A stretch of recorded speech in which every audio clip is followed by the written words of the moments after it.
ಹೇಳಿ ಮೀಟ್ರ್ ಇಲ್ವಾ? ನಾನು ಹೇಳೋದು ಕೇಳಿಸ್ಕೊಳಕ್ ಮೀಟ್ರ್ ಇಲ್ವಾ? ಶೆಟ್ಟಿ, ಮಿಸ್ ಶೆಟ್ಟಿ, ಓಯ್ ಹೇಳು, ಮೀಟ್ರ್ ಇಲ್ವಾ? ಓಯ್ ರಕ್ಷಿತಾ, ಏನಕ್ಕೆ ಸ್ಟ್ರಾಟಜಿ ಅಂತಿದ್ಯಾ? ಮೀಟ್ರ್ ಇಲ್ವಾ ನನ್ನ ಹತ್ರ ಮಾತಾಡಕ್ಕೆ? ಮೀಟ್ರ್ ಇಲ್ವಾ ಹೇಳು? ಓಯ್ ಏನ್ ಬಡಬಡ ಹಚ್ತಿದ್ಯಾ? ಅಲ್ಲ ಏನ್ ಮಾತಾಡ್ತಿದ್ಯಾ? ಅಲ್ಲ ಮೀಟ್ರ್ ಇಲ್ವಾ ನಾನು ಮಾತಾಡ್ ಕೇಳಿಸ್ಕೊಳಕ್ಕೆ? ನೀನ್ ಯಾಕೆ ಮಾತಾಡ್ತಿರೋದು?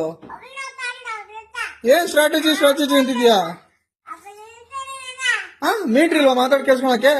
ಮೀಟ್ರ್ ಇಲ್ವಾ ಹೇಳು? ಮೀಟ್ರ್ ಇಲ್ವಾ ಕೇಳಿಸ್ಕೊಳಕ್ಕೆ? ನಾನ್ ಮಾತಾಡಿದ್ ನೀನ್ ಕೇಳಿಸ್ಕೊಬೇಕಷ್ಟೇ. ಏನ್ ಸ್ಟ್ರಾಟಜಿ ಅಂತಿದ್ಯಾ? ಏನ್ ಸ್ಟ್ರಾಟಜಿ ನಂದು? ಹೇಳು ಅಷ್ಟೇ, ನೀನ್ ಹೇಳ್ಬೇಕು. ಏನ್ ಸ್ಟ್ರಾಟಜಿ ನಂದು? ಏನ್ ಸ್ಟ್ರಾಟಜಿ? ಯಾಕೆ ಮೀಟ್ರ್ ಇಲ್ವಾ?